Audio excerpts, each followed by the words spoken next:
The mud from her father's boots still stained her dress when Katherine Sutton stumbled into Eldorado Canyon, Nevada, with nothing but the clothes on her back and $3 sewn into her hem. She had walked 18 miles through the desert heat after her own family had shoved her out the door of their ranch house, her mother's final words ringing in her ears like a death knell. A woman who cannot bear children has no place in this family. The July sun of 1882 beat down mercilessly on the dusty street as Katherine stood at the edge of town, her dark hair matted with sweat, her green eyes burning with unshed tears she refused to let fall. She was 22 years old, and according to 3 different doctors and her husband's cruel assessment, her womb was as barren as the desert surrounding this God-forsaken town. The marriage had lasted 2 years before Thomas decided he wanted an annulment. He had been patient at first, then frustrated, then angry, and finally cold as a winter stone. When the 3rd doctor confirmed what the others had said, Thomas had taken her back to her family's ranch outside of Las Vegas and told her father the news. Her father, a stern man who valued legacy above all else, had looked at her as though she were livestock that had failed to produce. Her 3 brothers had stood silent while her mother packed a small bag. They had given her a week's worth of food and pointed her toward Eldorado Canyon, where her father said she might find work in one of the saloons or boarding houses. The unspoken truth hung heavy in that statement. A barren woman had few options in the West. Katherine's legs trembled as she walked down the main street of Eldorado Canyon. The town was smaller than she had expected, built along the Colorado River with the canyon walls rising red and imposing on either side. Mine entrances dotted the hillsides like dark eyes watching the town below. Men in dusty work clothes walked past her without much interest, though a few cast curious glances her way.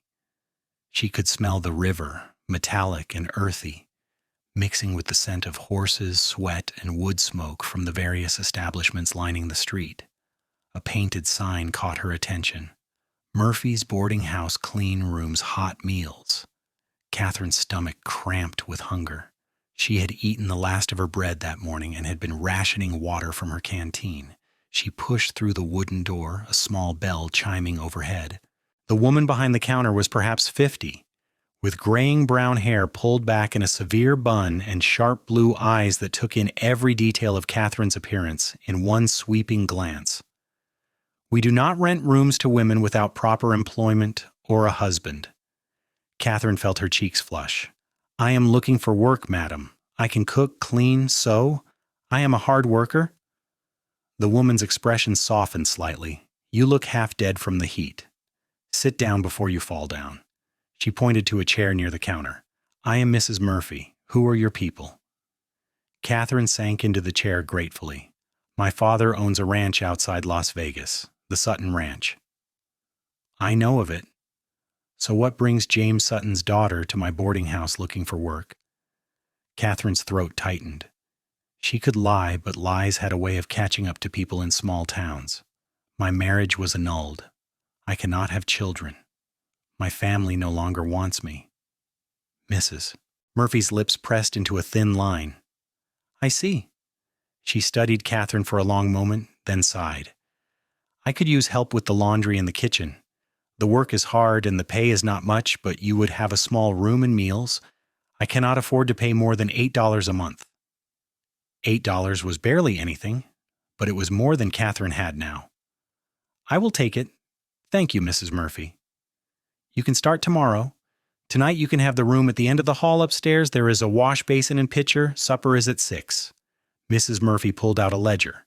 "You will sign here." Katherine signed her name with a steady hand despite her exhaustion.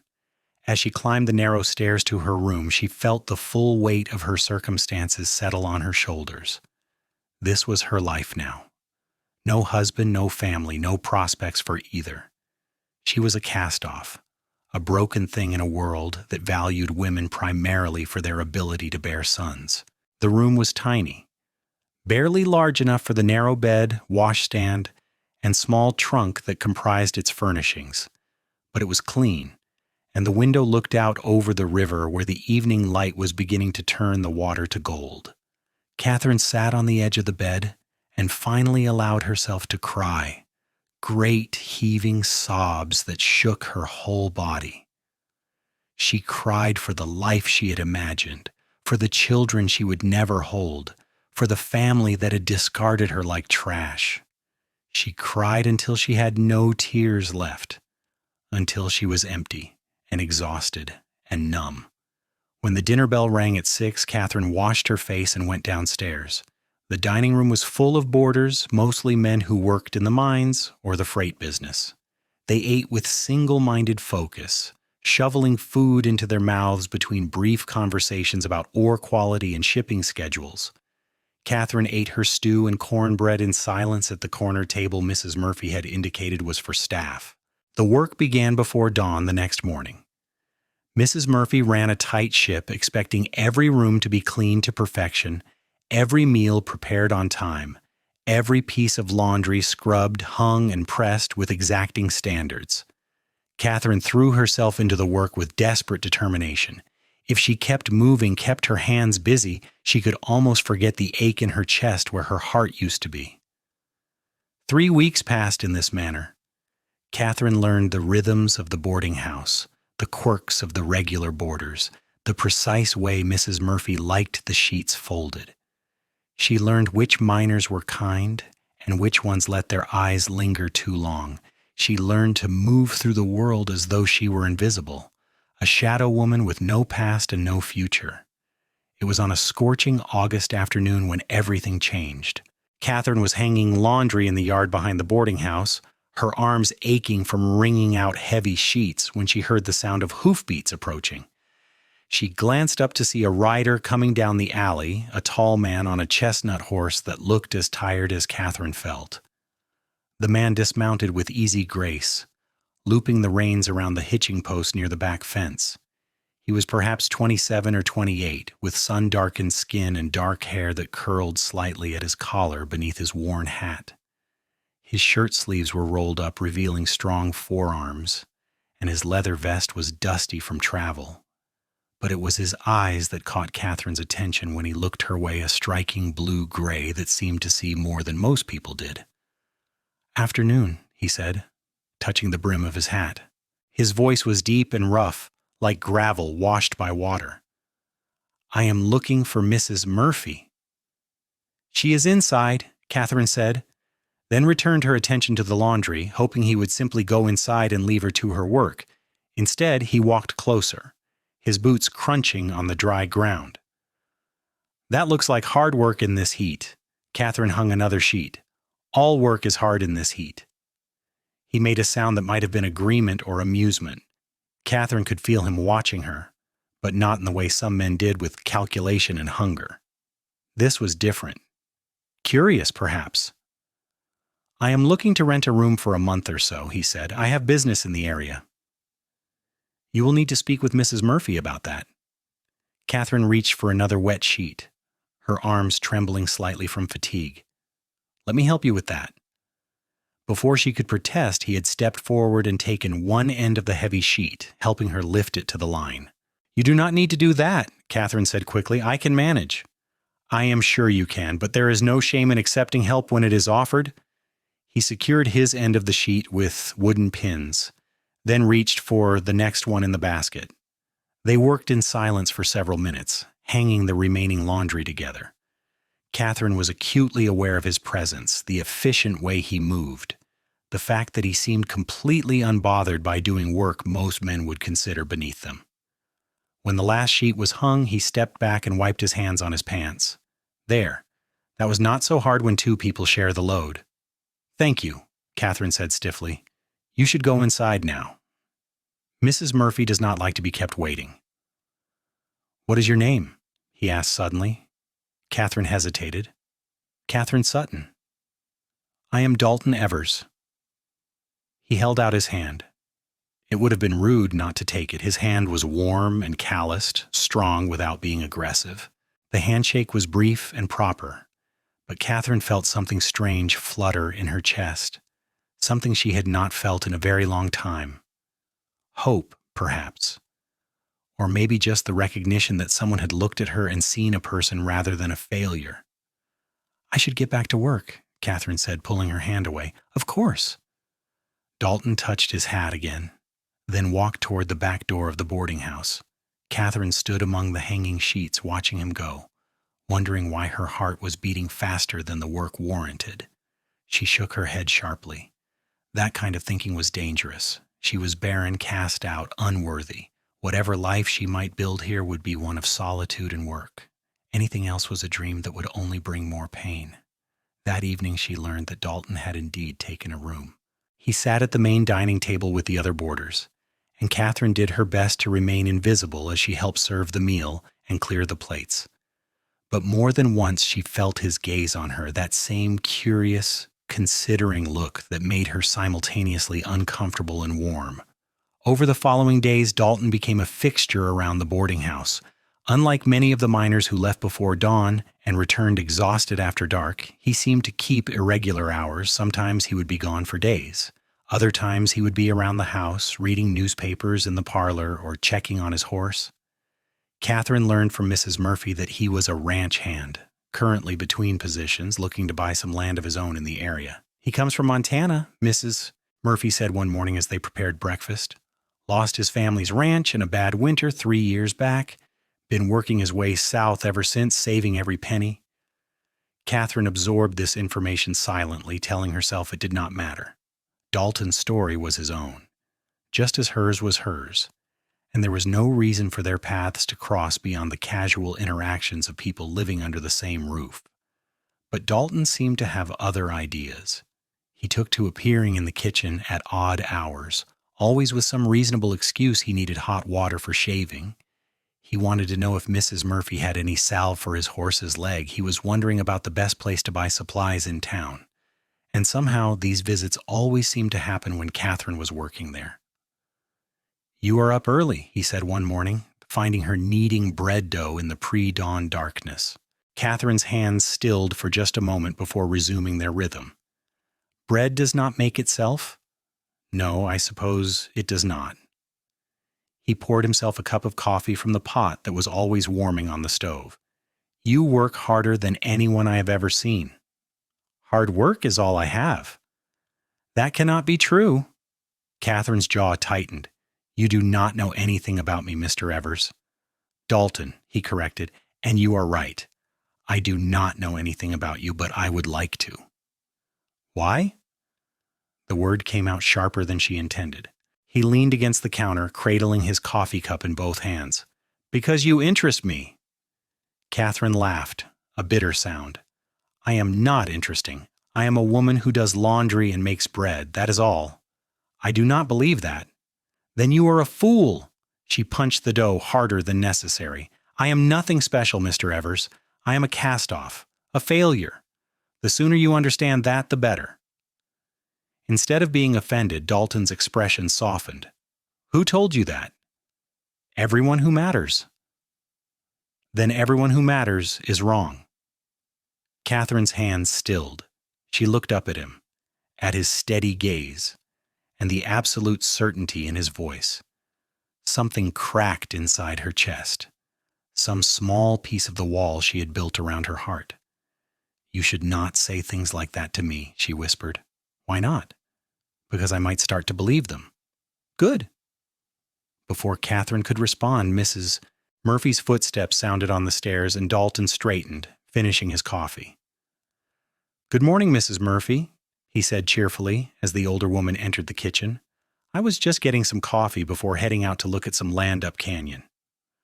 "Mind the rattlesnakes," Mrs. Murphy said, "or they are thick this year."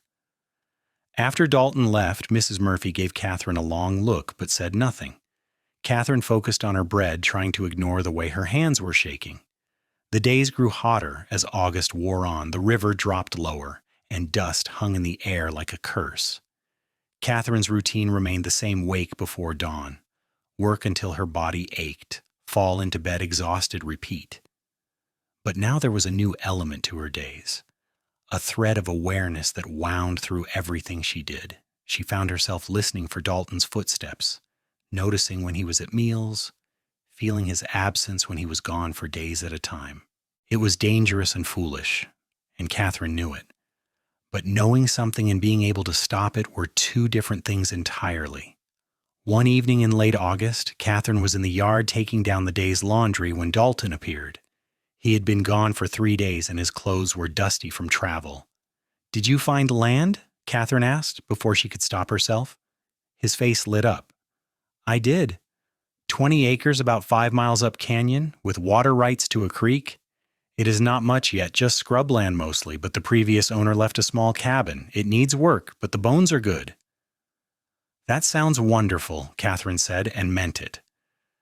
She could hear the excitement in his voice, see the dream taking shape in his eyes. "Come see it," Dalton said suddenly. Katherine nearly dropped the sheet she was folding. "What?" "Come see the land. I know it is not proper, but I would like to show you. We could go Sunday afternoon when you have some time off. I will have you back before supper." "I do not think that is a good idea." "Why not?" "Because I'm starting to care about you, and that will only end in heartbreak. Because you will learn what I am, and then you will look at me the way everyone else does, because I cannot bear to have hope crushed again." "It just is not," Katherine said instead. "Katherine." The way he said her name made her look up at him. "I am not asking for anything improper. I'm asking a friend to come see something that makes me happy. That is all." "We are not friends." "We could be." Katherine wanted to say no. Every self-protective instinct she had screamed at her to refuse, to maintain her distance, to keep her heart locked safely away where it could not be damaged further. But there was something in Dalton's expression, an openness and honesty that made her want to be brave just this once. "All right," she heard herself say, "Sunday afternoon?" The smile that crossed Dalton's face was like sunrise breaking over the canyon walls. "Thank you. You will not regret it." But Katherine thought she probably would. Sunday dawned clear and hot. Katherine, dressed in her best dress, which was not saying much considering her entire wardrobe, consisted of 3 work dresses and one slightly better one for church. She had not been to church since arriving in Eldorado Canyon, too ashamed to face the judging eyes and whispered questions. But the dress was suitable for an afternoon ride, so she wore it along with her bonnet to protect her face from the sun. Dalton was waiting with 2 horses when she came down at 2 o'clock. One was his chestnut gelding. The other was a dappled gray mare with kind eyes. "This is Daisy," Dalton said, stroking the mare's neck.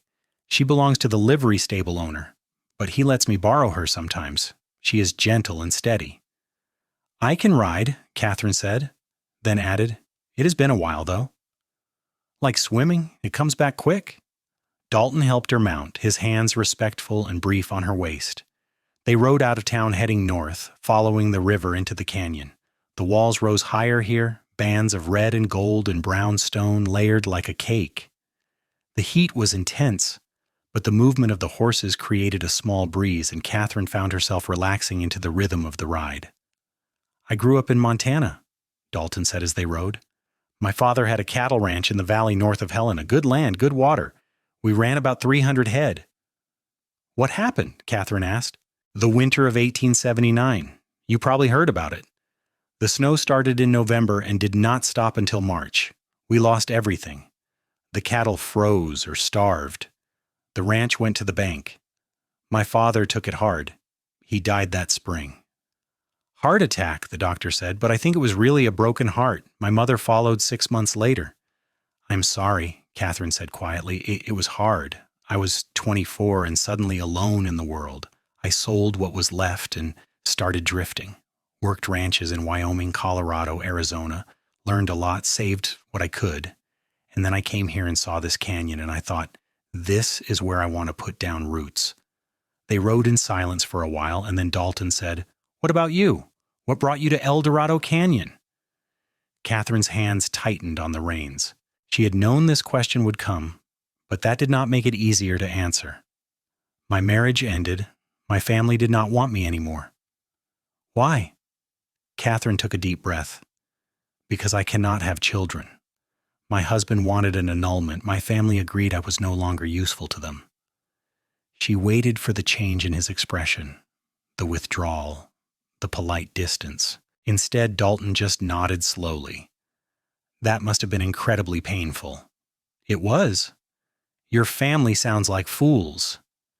Katherine looked at him sharply. They were practical.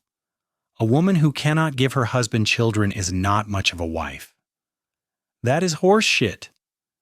The crude language shocked a laugh out of Katherine. Mr. Evers, it is true.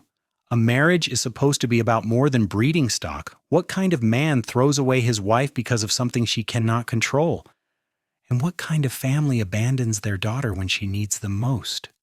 He shook his head, anger clear in his voice. You deserve better than that. Katherine felt tears prick her eyes. You do not understand. In our world, children are everything: legacy, labor, security in old age. Without them, I have no value. Dalton pulled his horse to a stop, and Katherine did the same. He turned in his saddle to look at her directly. You have value because you are a person, because you are kind and hard-working and strong, because you get up every morning and face a world that has been cruel to you, and you do not let it break you. That has nothing to do with children. You're being naive. Maybe. Or maybe I'm being honest. He held her gaze. I know what it is like to lose everything, Katherine, to feel like you failed at the one thing you were supposed to do. When I lost that ranch, I felt like I had betrayed my father's memory, like I was worth nothing. But then I realized something. My worth is not tied to that land. It is not tied to what I lost. It is tied to what I do next, to how I choose to live my life going forward. Katherine looked away, blinking hard. It is not the same. No, Dalton agreed, but maybe it is close enough that I understand a little of what you are feeling. They rode on, and Katherine found herself telling him things she had not told anyone. About the doctor's visits, the sympathetic looks that were worse than outright scorn, about lying in bed at night listening to Thomas move around the house, feeling his disappointment like a physical weight, about the day her father had looked at her and said, "You are not my daughter anymore." Dalton listened without interrupting, without judgment, without trying to fix what could not be fixed. And somehow that made all the difference. They reached his land in the early afternoon. It was exactly as he had described: rough scrub land with tough grasses and scattered brush, backed by the canyon walls. A thin creek ran along the western edge, its water clear and cold despite the heat. The cabin stood in the center of the property, a simple structure made of wood and stone with a covered porch. It needs work, Dalton said as they dismounted. The roof leaks, the floor needs replacing in places, and I will need to build a proper barn and corrals, but it has good bones. Katherine walked around the cabin, seeing past the weathered wood and cracked windows to the potential beneath. The porch faced east, which would be perfect for morning coffee. The creek would provide water for a garden. The land was rough, but not impossible. It is wonderful, she said honestly. Dalton beamed. You really think so? I do. It will be hard work, but it will be worth it. They spent the afternoon exploring the property.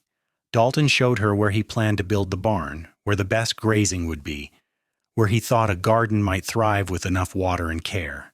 He talked about his plans to start with horses, breeding and training, maybe adding some cattle later on. His enthusiasm was infectious, and Katherine found herself making suggestions, asking questions, imagining what the place could become. As the sun began to sink toward the canyon walls, they sat on the porch steps sharing the canteen of water Dalton had brought. "Thank you for coming today," Dalton said. "It means a lot to me to share this with someone who understands." "I'm glad I came," Katherine admitted. "It has been a long time since I thought about the future as something other than just getting through each day." Dalton was quiet for a moment, then said, "I want to court you, Katherine."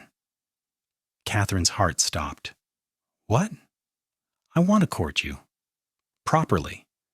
I want to take you to dinner, go on walks, spend time together. I want to get to know you better." "Dalton, I already told you." "You cannot have children. I know, I heard you the first time." "Then why would you want to court me?" He turned to face her fully. "Because I want you, not children." Katherine stared at him. You cannot mean that. I do mean it.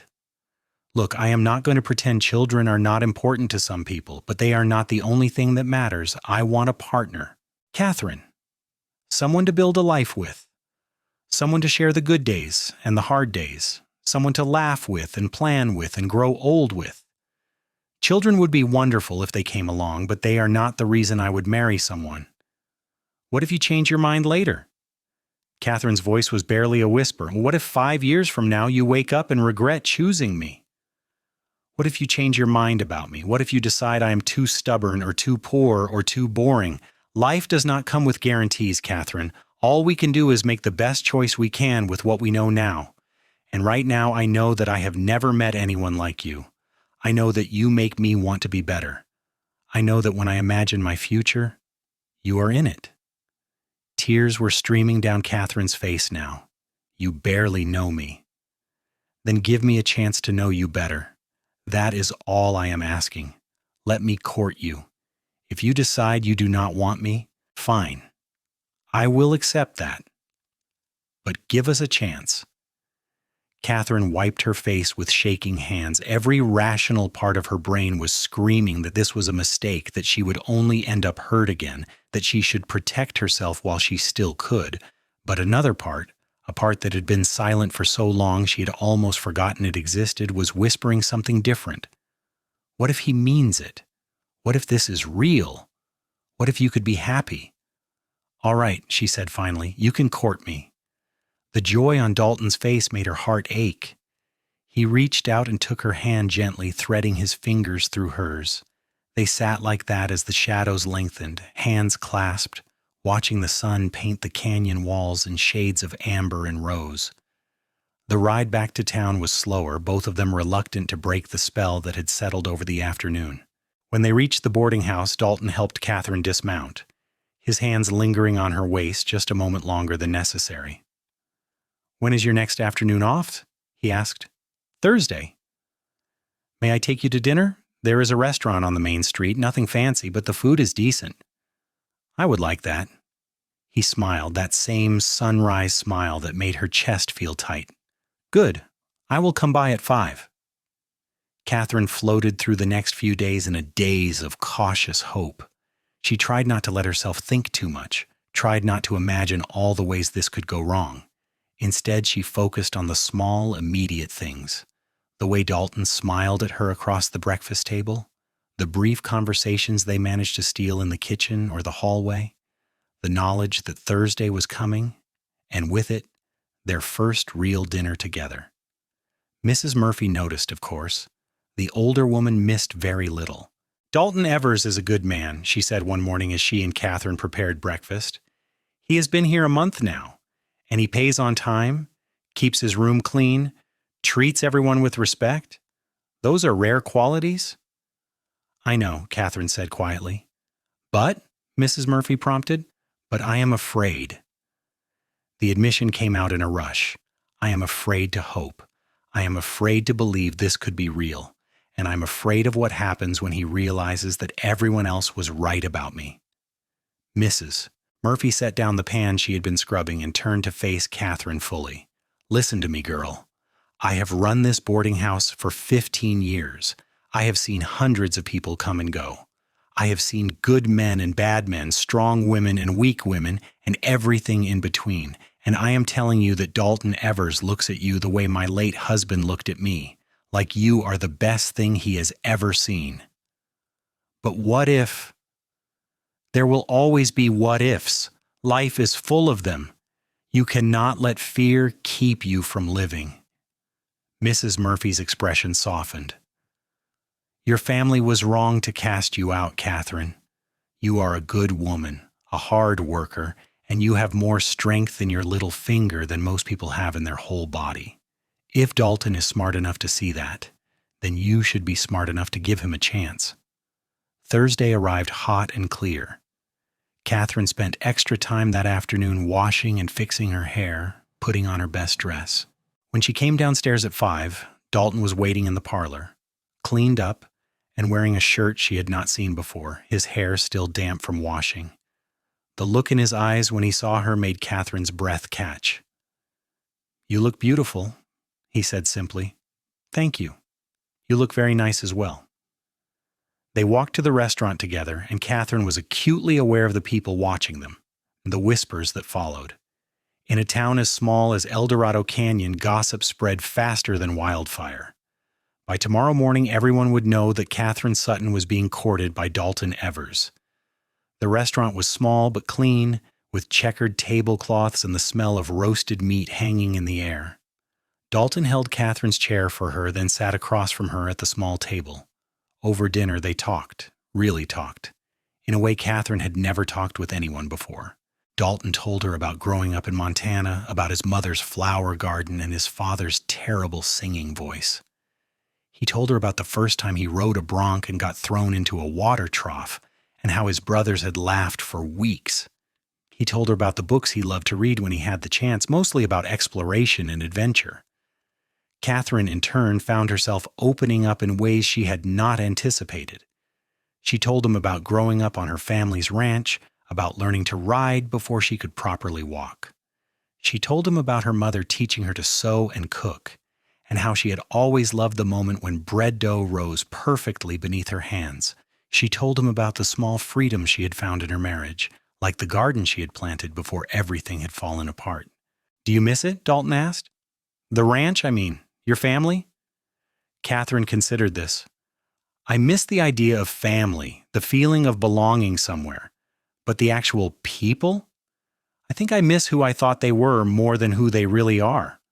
My father always put the ranch first, before his wife, before his children. My brothers learned that from him, and my mother just went along with whatever my father decided. I used to think that was strength, that loyalty to the family name. Now I think it might have been cowardice. That is a hard realization to come to. Yes, but also freeing in some ways. I do not have to be who they wanted me to be anymore. I can figure out who I actually am." "And who is that?" Dalton asked gently. Katherine smiled, small but real. "I am still figuring that out." After dinner, they walked along the river as the evening cooled. The water ran silver in the twilight, and somewhere upstream a bird called out.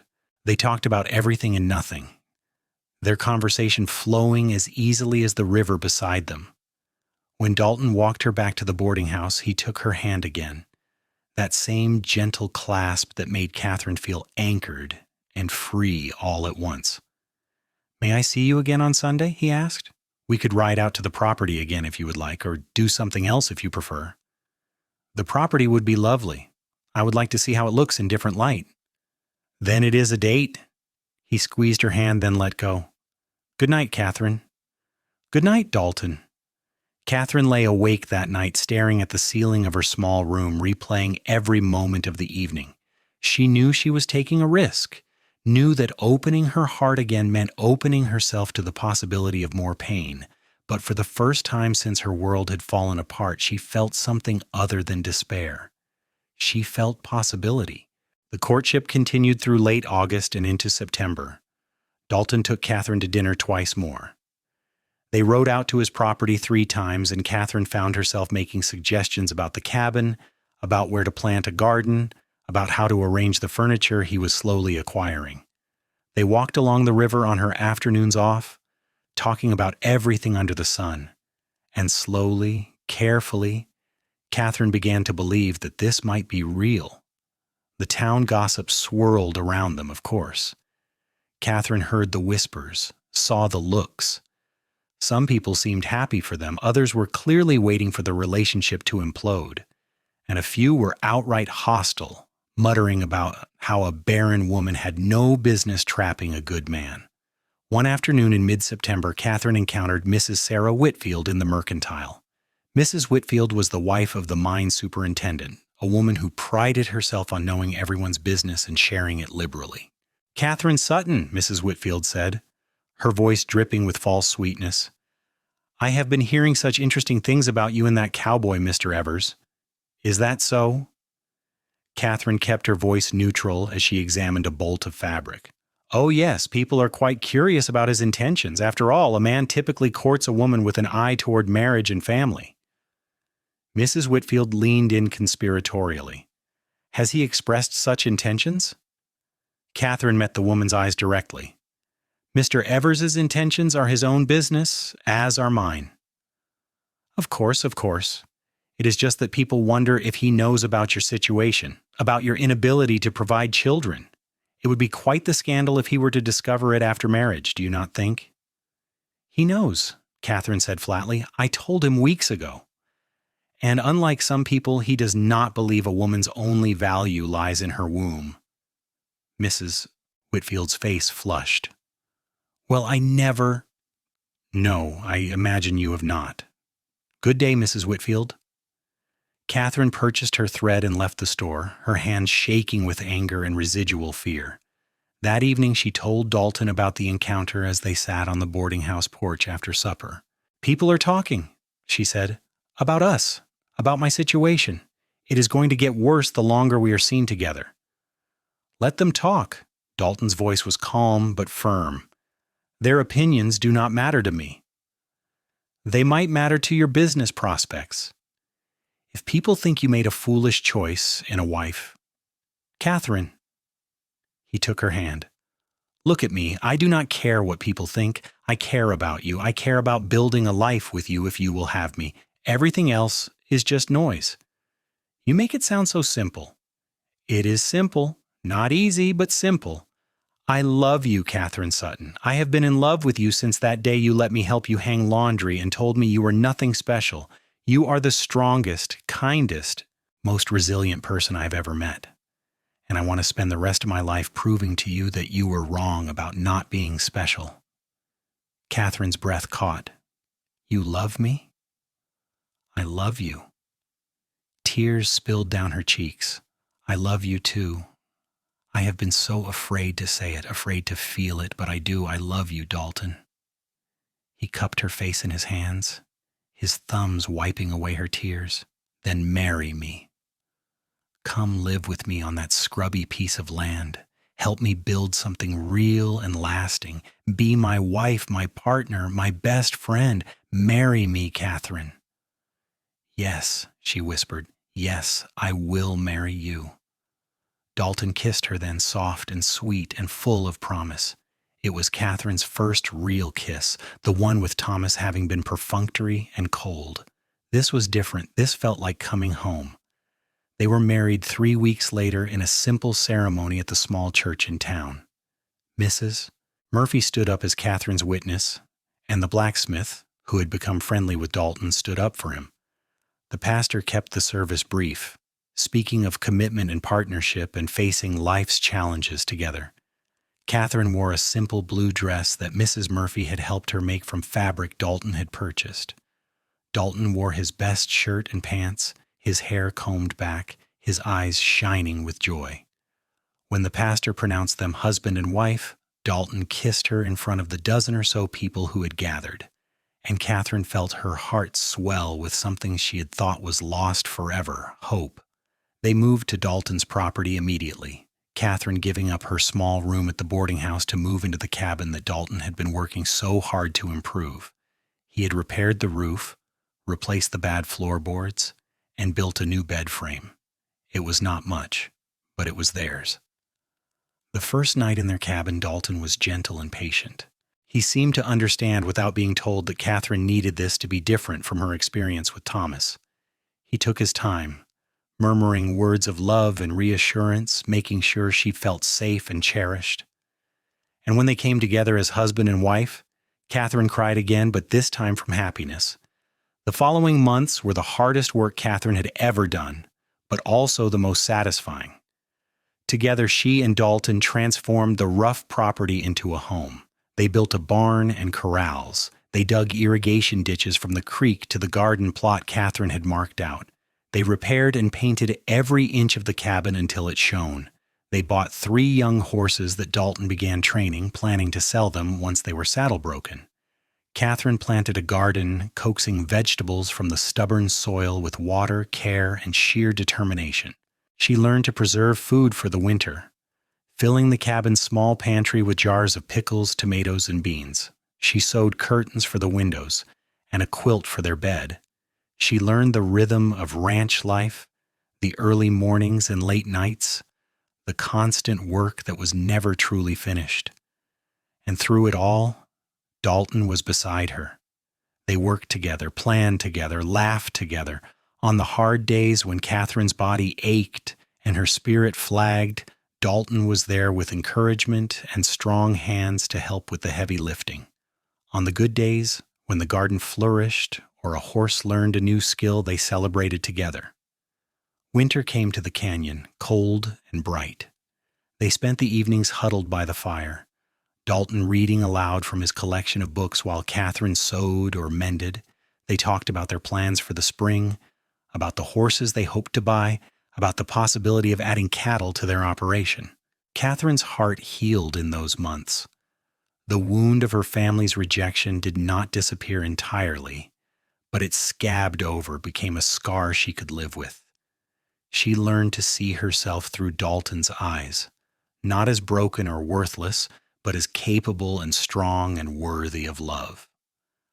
One evening in February, as they sat by the fire, Dalton said, "I have been thinking about something." "Oh?" Katherine looked up from her sewing. If you are open to it, we could think about adoption someday. There are orphans who need families, children whose parents died in accidents or from disease. We could give a child a home, give them a chance at a good life." Katherine set down her sewing carefully. "You would want to do that?" "Only if you want to. I know it is not the same as having your own children.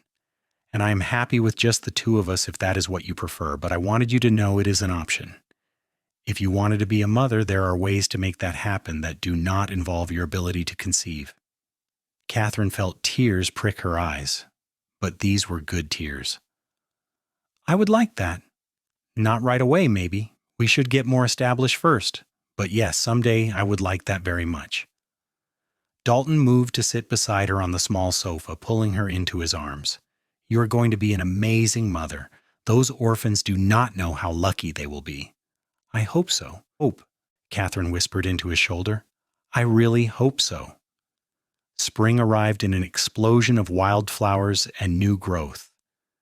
Katherine's garden thrived, and the horses Dalton had been training sold for good prices. They used the money to buy more horses and to make improvements to the property. Dalton built a chicken coop, and Katherine filled it with hens that provided eggs and meat. They acquired 2 milk cows, and Katherine learned to make butter and cheese. The property began to look like a real ranch, complete and productive. Neighbors started stopping by, drawn by Dalton's reputation as a skilled horse trainer. He began taking on training contracts for other people's horses, bringing in steady income. Katherine started selling her vegetables and preserves in town, building her own small business. In May, Katherine received a letter. It was from her youngest brother, Matthew, the only one who had shown any real hesitation when she had been cast out. The letter was brief but sincere. Matthew wrote that he had been thinking about her, that he was sorry for not standing up for her. He had recently married himself, and his wife had asked why Katherine had not been invited to the wedding. When he had explained the situation, his wife had been appalled. Matthew wrote that while he could not speak for their parents or other brothers, he wanted to reconcile with Katherine. He wanted her to be part of his life again, if she would have him. Katherine showed the letter to Dalton, her hands shaking. "I do not know what to do. Part of me wants to burn this and never think about him again, but another part misses having a family, having blood ties." Dalton read the letter carefully, then handed it back. "What does your heart tell you?" "That he is trying, that people can change, or at least they can realize they made a mistake." "Then maybe give him a chance, but do it on your terms. You do not owe him immediate forgiveness. You do not owe him anything, really. But if you want to try, then try." Katherine wrote back, a careful letter that acknowledged Matthew's apology without fully absolving him of his silence. She told him about her new life, about Dalton and the ranch. She told him she was willing to correspond, to see if they could rebuild some kind of relationship, but that it would take time. Matthew's responses came regularly after that, full of news about his wife and his life. He never mentioned their parents or other brothers, and Katherine did not ask. This new relationship with Matthew was tentative and fragile, but it was something. It was a thread connecting her to her past, but one that she controlled. Summer brought intense heat and long days of work. Katherine and Dalton fell into bed each night exhausted but satisfied. Their physical relationship had deepened and grown, becoming a source of comfort and joy. Katherine no longer felt the weight of expectation, the pressure to conceive. Instead, she simply enjoyed the intimacy, the connection with her husband. In August, exactly 1 year after they had met, Dalton surprised Katherine with a gift. He had been gone all day on mysterious business, and when he returned, he was leading a beautiful paint mare, black and white with intelligent eyes. "She is yours, heretofore," he told Katherine. "Happy anniversary." Katherine was speechless. The mare was beautiful, clearly well-trained and gentle. "Dalton, we cannot afford this." "Yes, we can. We have had a good year. The horse business is solid. Your garden and preserves bring in good money. And besides, I have been saving for this specifically. You need your own horse, one that is just yours, so you can ride whenever you want, go wherever you want. Independence." Katherine threw her arms around her husband, laughing and crying at the same time. "Thank you. Thank you so much." "What will you name her?" Dalton asked. Katherine looked at the mare, at her strong legs and kind eyes. "Hope," she said. "I will name her Hope." That fall, as they prepared for another winter, Dalton brought up the subject of adoption again. "I have been making inquiries," he said one evening. "There is an orphanage in Las Vegas. They place children with families in the area. I thought, if you are ready, we could visit, just to see if there is a child who might be a good fit." Katherine's heart raced. "Are you sure? Are we ready for this?" "I think we are. We have a stable home, steady income, and plenty of love to give. The question is, do you feel ready?" Katherine thought about the cabin that had become a home, about the garden and the animals and the life they had built together. She thought about the empty bedroom that they had slowly been furnishing, preparing it without quite acknowledging what they were doing. And she thought about the years of being told she was worthless because she could not bear children, and how Dalton had shown her that was a lie. "Yes," she said firmly, "I am ready." They made the trip to Las Vegas in October, riding in a borrowed wagon. The orphanage was a large stone building on the edge of town, run by a severe woman named Mrs. Blackwell and a kinder, younger woman named Miss Peters. Mrs. Blackwell interviewed them extensively, asking pointed questions about their finances, their home, their reasons for wanting to adopt. Katherine was honest about her inability to have biological children, and Mrs. Blackwell nodded approvingly. "Many couples come to us only after exhausting all other options," Mrs. Blackwell said, "but they come with realistic expectations. That is good." Miss Peters took them to meet the children. There were perhaps 20 living at the orphanage, ranging from infants to teenagers. Katherine's heart ached looking at them, these children who had lost so much. And then she saw him. A boy of perhaps 4 years old with dark hair and solemn brown eyes.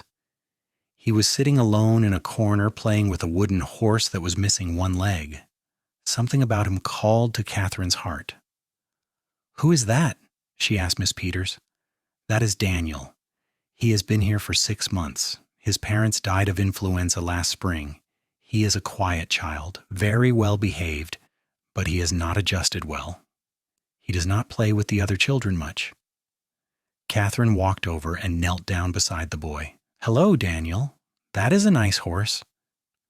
Daniel looked up at her with those serious eyes. "It is broken. I can see that. But you know what? My husband fixes things. Maybe he could fix your horse." Daniel considered this. "Really? Really? Would you like that?" The smallest nod. Dalton had joined them, and Katherine introduced him to Daniel. Dalton examined the wooden horse with exaggerated seriousness. "This is a serious injury, but I think I can help. May I take it back to our ranch to fix it? I promise to bring it back." Daniel hesitated, then handed over the horse. "Okay." They spent an hour with Daniel, talking to him about horses and ranches and what life was like in Eldorado Canyon.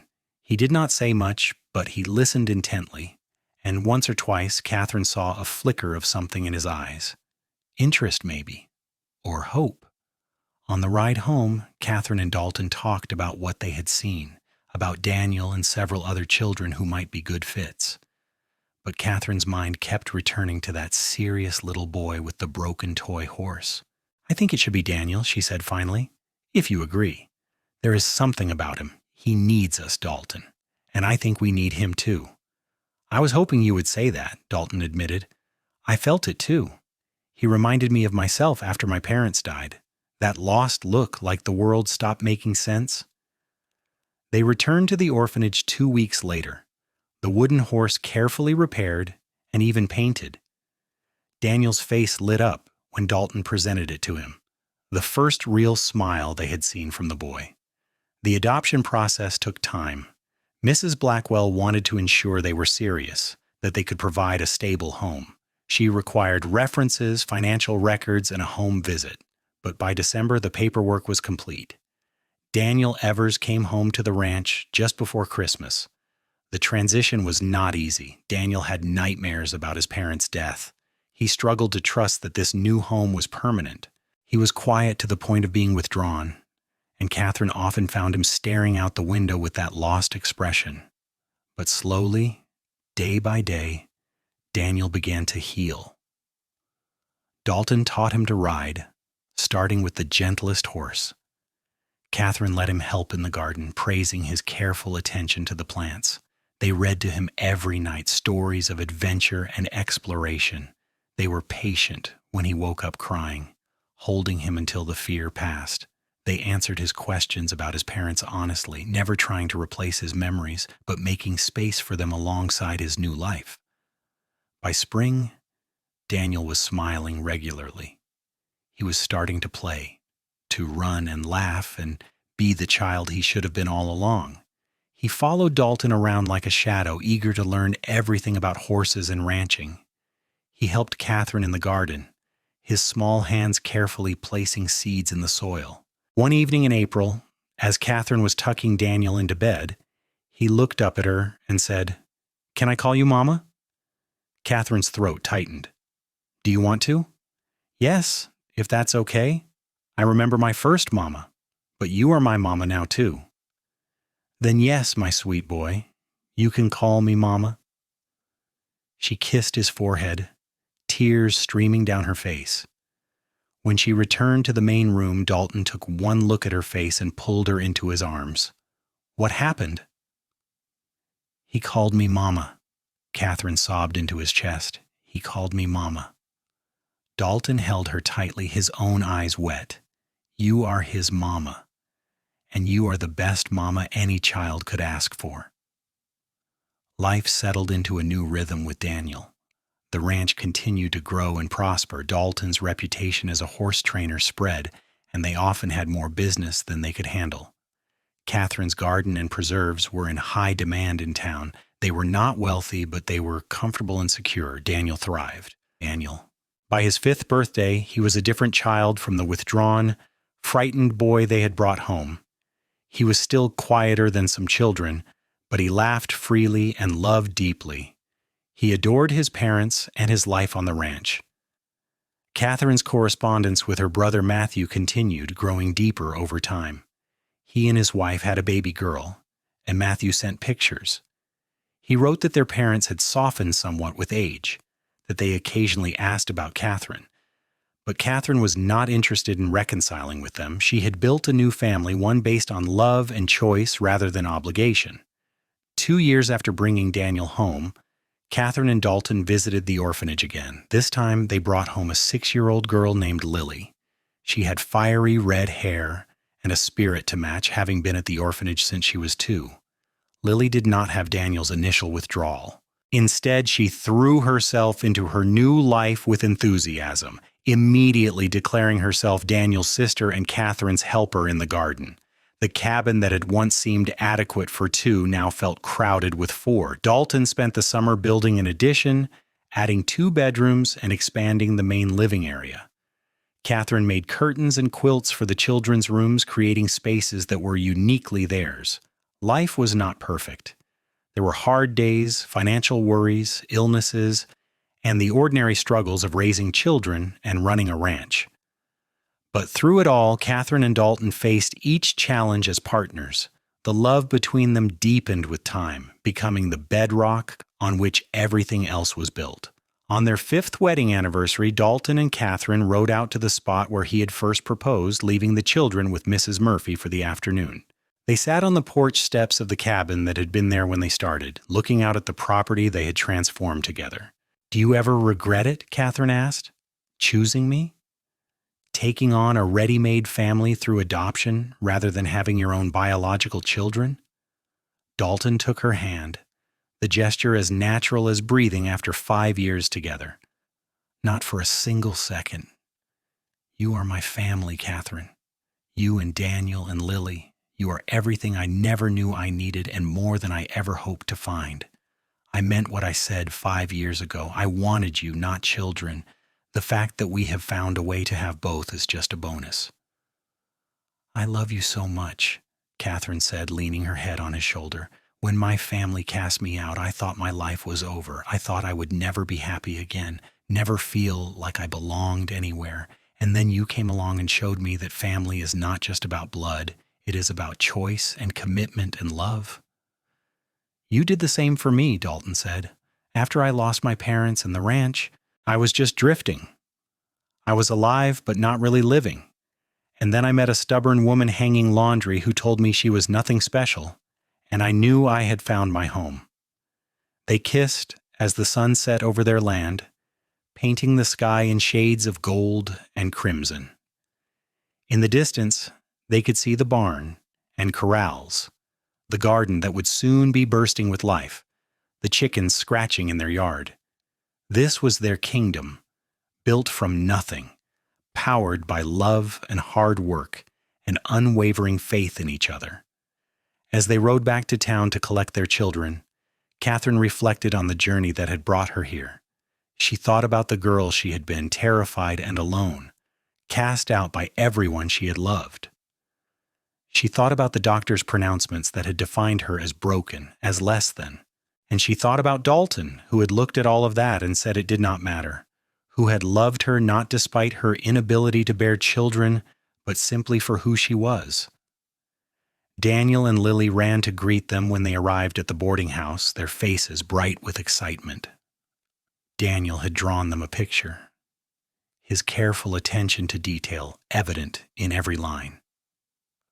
Lily had helped Mrs. Murphy make cookies and wanted to know if they could make some at home tomorrow. As they all rode back to the ranch together, Katherine's heart was full. This was her family, not the one she had been born into, but the one she had chosen and built. Not perfect, but real and true and hers. The years continued to pass, bringing new joys and challenges. Daniel grew into a capable young man who shared his father's gift with horses. By the time he was 16, he was training horses alongside Dalton, and together they had built the Evers Ranch into one of the most respected horse operations in southern Nevada. Lily proved to have a mind for business. By 14, she had taken over the management of Katherine's garden and preserve operation, expanding it to include honey from the beehives she convinced Dalton to let her maintain. She kept meticulous records and negotiated prices with merchants in town with a shrewdness that made Katherine both proud and slightly afraid.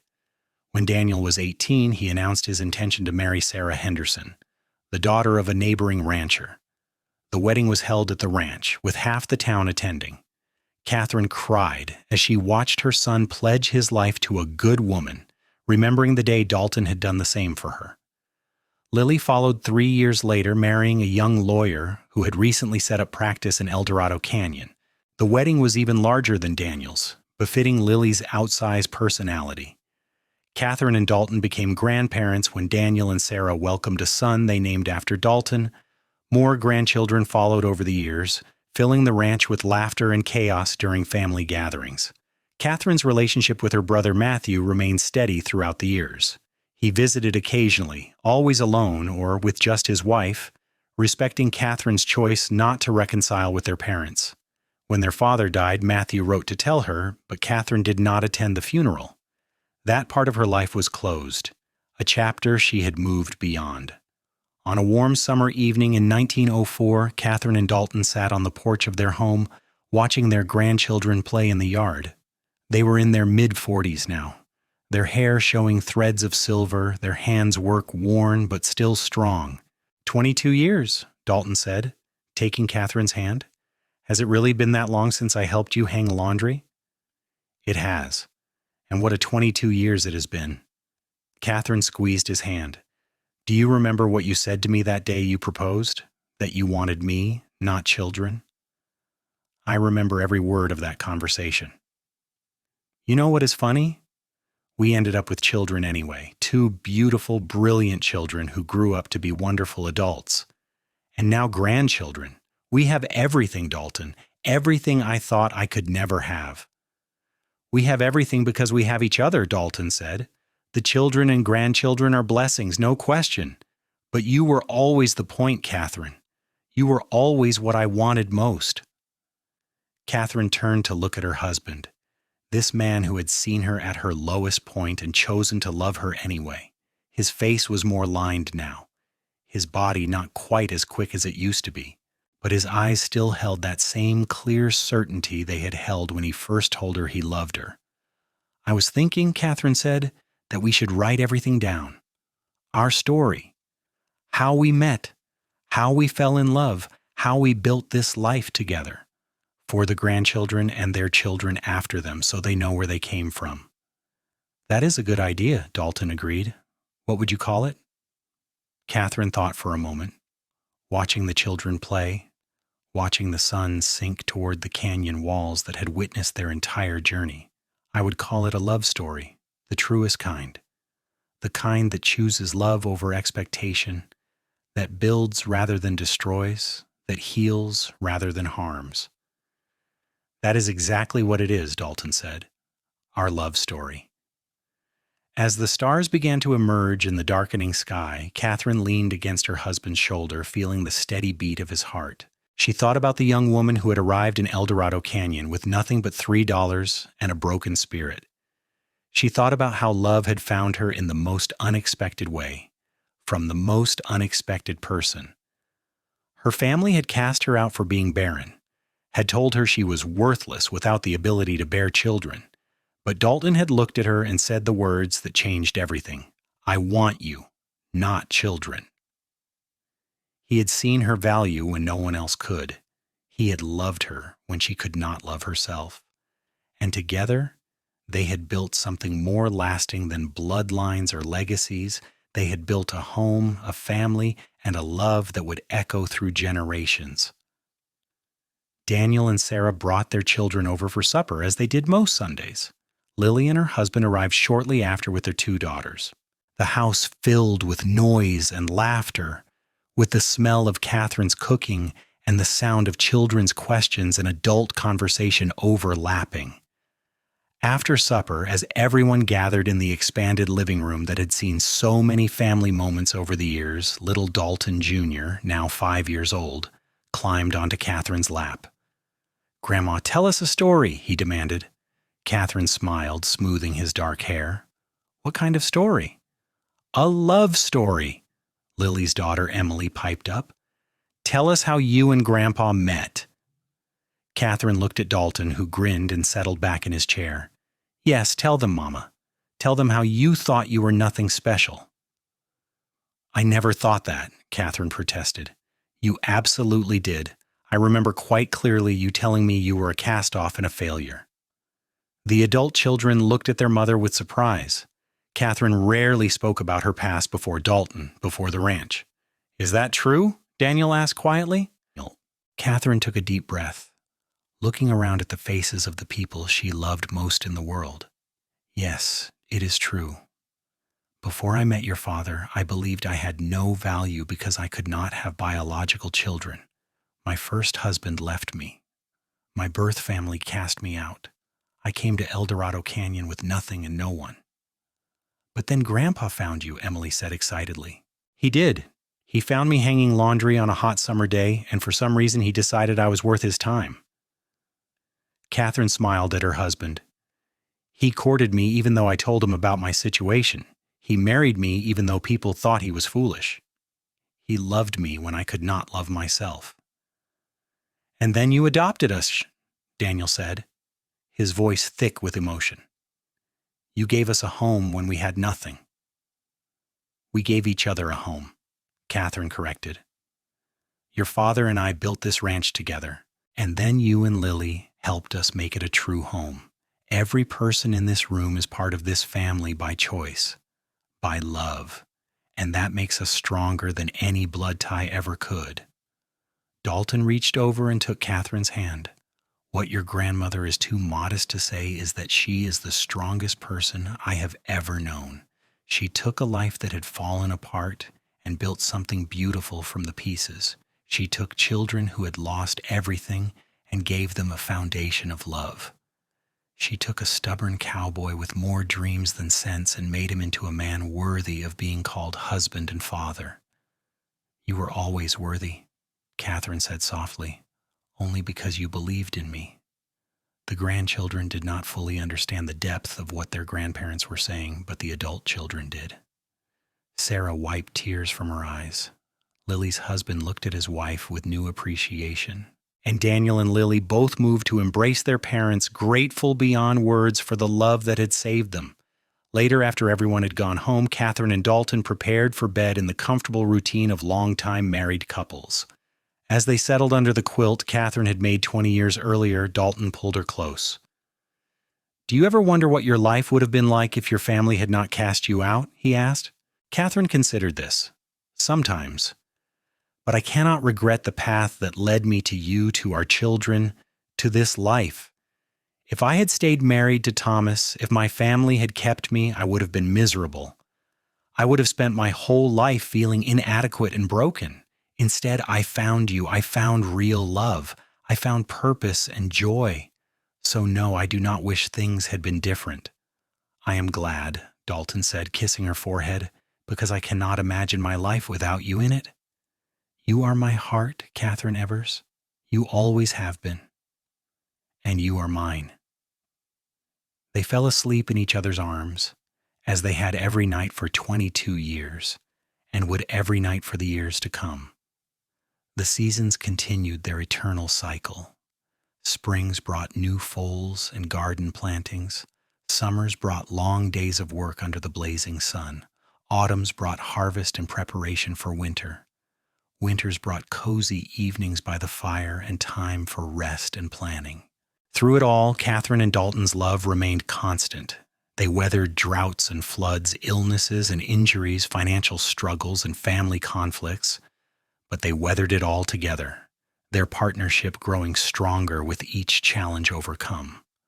When they had been married for 30 years, the town of Eldorado Canyon threw them a celebration. It seemed like the entire town turned out to honor the couple who had become pillars of their community. People spoke about Dalton's skill with horses, about Katherine's generosity with her garden produce, and her wise counsel to young mothers. They spoke about the children the Evers had adopted and raised to be fine citizens. They spoke about a love that had overcome hardship and prejudice to become something legendary. Katherine stood before the assembled crowd, Dalton at her side as always, and felt overwhelmed with gratitude. When I came to this town 30 years ago, I thought my life was over, she said, her voice carrying clearly in the summer evening. I had been told I was worthless, that I had no value. But this community gave me a chance to prove otherwise. Mrs. Murphy gave me a job when I had nothing. And this man, she took Dalton's hand, gave me everything else. He gave me love without conditions. He gave me a home. He gave me a family. Dalton Evers looked at a broken woman and said, I want you, not children. Those words changed my life.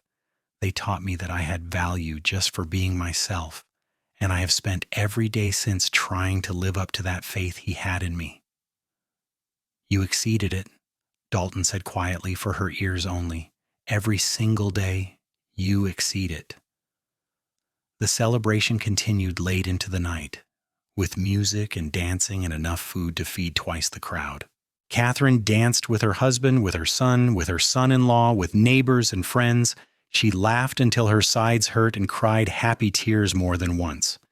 As she and Dalton finally headed home in the late evening, Riding side by side on horses who knew the way by heart, Katherine felt a profound sense of peace. This was what healing looked like. This was what it meant to overcome. Not forgetting the past, not pretending the pain had not happened, but building something so beautiful and strong that the past could not define the present. "What are you thinking about?" Dalton asked, reading her silence accurately as always. "About how far we have come. About how that scared, heartbroken girl who arrived here with $3 and no hope became this woman who has everything. About how love really does heal all wounds given enough time and care." "You healed yourself, Katherine. I just had the privilege of loving you while you did it." "We healed each other," Katherine corrected. "You were as lost as I was when we met. We found our way together." The years continued to accumulate like rings in a tree, each one marking growth and change. Katherine and Dalton grew older together gracefully, their bodies slowing but their spirits remaining strong. They passed the active management of the ranch to Daniel and his family, though Dalton still trained horses and Katherine still maintained her garden. More grandchildren arrived, and then great-grandchildren. The family tree that had started with two broken people grew and branched and flourished. Family gatherings required the entire yard and multiple tables. Holidays were chaotic, joyful affairs with children running everywhere and adults trying to keep track of who belonged to whom. Katherine's brother Matthew remained in her life, a gentle presence and a reminder that sometimes people could change. When their mother died, Matthew came to tell Katherine in person. He brought letters their mother had written over the years but never sent, letters expressing regret and asking for forgiveness. Katherine read them once, cried for the woman her mother might have been if she had been braver, then put them away. Some wounds healed but left scars, and that was all right. On a crisp autumn day in 1910, Katherine and Dalton celebrated their 28th anniversary by riding out to the place where their story had begun. The boarding house where they had met still stood, though Mrs. Murphy had passed away 2 years earlier and new owners ran it now. The cabin where Dalton had first brought Katherine after their wedding had been converted to a storage building, replaced by the much larger house that had grown to accommodate their expanding family. They stood at the spot where Dalton had proposed, where he had said those life-changing words, "I want you, not children." "I have been thinking," Katherine said, "about how words have power, how the wrong words can destroy, but the right words can create entire worlds." "What do you mean?" Dalton asked, though Katherine suspected he knew. "My family's words when they cast me out, they nearly destroyed me. The doctor's words declaring me barren, Thomas's words of disappointment and anger, all of those words told me I was less than, that I was broken. They were creating a world where I had no value." She turned to face him fully. "But then you spoke different words. You said you wanted me. You said I was strong and kind and special. You said you loved me. And those words created a different world entirely, a world where I could be whole, where I could be happy, where I could matter." "You always mattered," Dalton said. "I just helped you see it." "It was more than that. You spoke a different truth into existence. You made me believe in a version of myself that I thought was impossible. And because you believed it so completely, so absolutely, I eventually believed it too." Dalton cupped her face in his weathered hands. "And you did the same for me. When I met you, I was a man with nothing but dreams and dust. You looked at me and saw someone worth loving, worth building a life with. You believed I could be the man I wanted to be. You spoke that truth into me until I became it."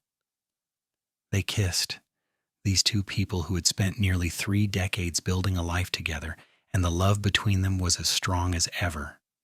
Changed, certainly, deeper, richer, tempered by time and trial, but fundamentally the same as it had been that first time when Dalton had kissed Katherine on Mrs. Murphy's porch and promised her everything. As they rode home, they talked about their plans for the future. They wanted to travel a bit, to see some of the places Dalton had read about in his books. They wanted to spend more time with the grandchildren and great-grandchildren, passing down stories and lessons. They wanted to simply be together, to enjoy the life they had built, to rest in the knowledge that they had done good work. "I have no regrets," Katherine said as they unsaddled their horses. "Not a single one. Every hard moment, every painful step, all of it led me to you and to this life. I would not change anything."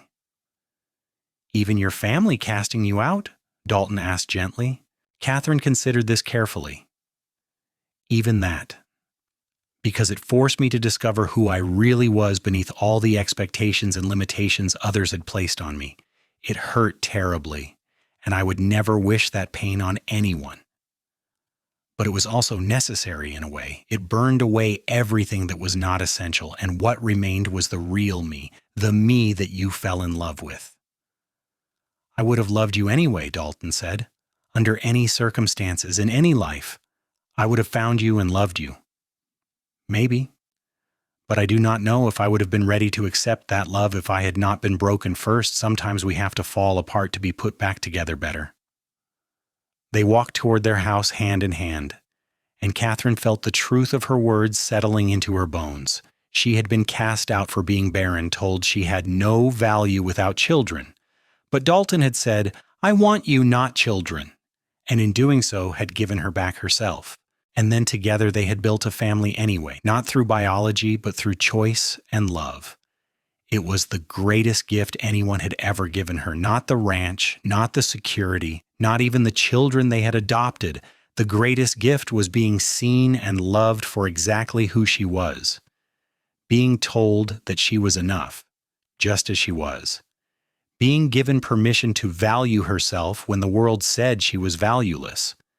That evening, surrounded by family at the Sunday supper table, Katherine looked around at the faces of the people she loved. Daniel, serious and capable, so like his father. Lily, bright and fierce, charting her own path. The grandchildren, each unique and precious. Sarah and Lily's husband, who had become as much her children as those she had raised. And Dalton, always Dalton, sitting at the head of the table with his strong hands and kind eyes, still looking at her after 28 years as though she was the best thing he had ever seen. This was her legacy. Yes, not bloodlines or biological children, but this chosen family, this community of love that had grown from the smallest seed of hope. This was what she and Dalton had created together, and it was more beautiful than anything she had imagined in her darkest days. After supper, as the family dispersed to various activities, little Emily, now 10 years old, came to sit beside Katherine on the porch. "Grandma," she said thoughtfully, "is it true you cannot have babies?" Katherine had known this question would come eventually. "Yes, sweetheart, that is true." "Does it make you sad?" "It used to make me very sad, but not anymore." "Why not?" Katherine thought carefully about how to answer. "Because I learned that there are many ways to be a mother. I did not give birth to your father or Aunt Lily, but they are as much my children as if I had, and you are as much my grandchild. Biology is just one way to make a family. Love is the more important way." Emily nodded slowly. "My friend Sarah at school, her mama died. Her papa married again, and she says her new mama is good to her, but she is not her real mama. I told her that is not true, that anyone who loves you and takes care of you is a real mama. Was I right?" Katherine's throat tightened. "Yes, sweetheart, you were exactly right." "Good." Emily leaned against Katherine's side. "I am glad you are my grandma. You make the best cookies, and you tell the best stories, and you always know when I need a hug." "I am glad you are my granddaughter," Katherine said, putting her arm around the girl.